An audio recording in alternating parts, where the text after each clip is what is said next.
Pittsburgh is a rare treat for art lovers this summer. A special exhibit of the work of famed painter and sculptor Edgar Degas.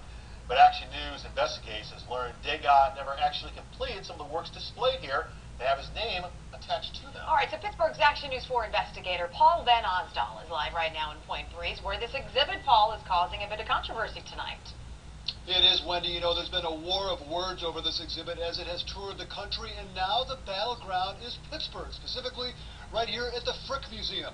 On one side, a Florida artist who calls some of these works forgeries. On the other side, the exhibit curator, I should say the exhibit collector, who says everything being displayed here is legit. Images of Degas are all over the Frick Art and Historical Center in Point Breeze. Inside the museum, images purportedly created by Degas, dozens of his prints and etchings. They touch upon all the major subject matter of Degas' creative output. But some of these works were never printed by Degas during his lifetime, even though he did the initial etchings. Florida artist Gary Arseneau says that means the name Degas should not be associated with them. Etchings is an original creative medium by a living artist.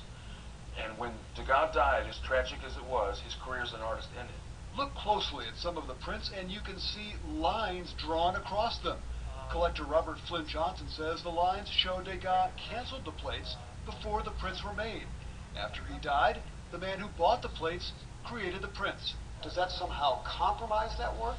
No, I don't think so. As long as the works of art are properly described as being printed when they're printed, then they are considered original works of art. But not according to Arseneau. When he canceled his etching plates, that was a clear signal that he did not want any more images impressed from those plates, and he certainly didn't approve those posthumous impressions because he was dead when they were done. Action News Investigates went to art historian Elizabeth Roark of Chatham University.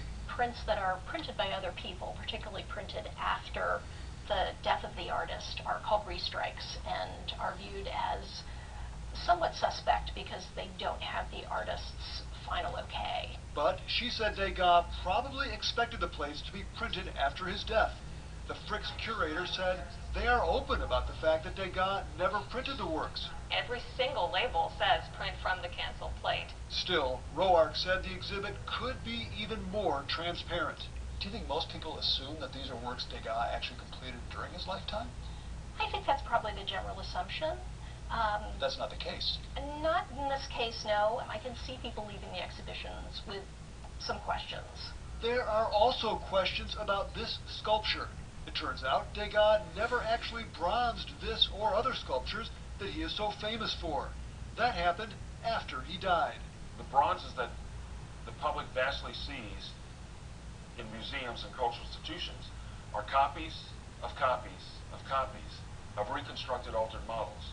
You can say these works are forgeries, but it's not true. I wouldn't agree that they're forgeries. There are some problematic issues. Degas sculptures are a controversial issue and troubling because he never intended to put them into bronze. Despite the questions and the controversy, Roark said the Degas exhibit is worth seeing. The opportunity to see prints that reveal his experimentation is invaluable, just like having Degas in Pittsburgh at all is invaluable. Her advice for anyone going to see this or any other exhibit for that matter is to read the labels very carefully. The Degas exhibit will be here at the Frick until October. Live at Point Breeze, Paul Van Osdol, Pittsburgh's Action News 4.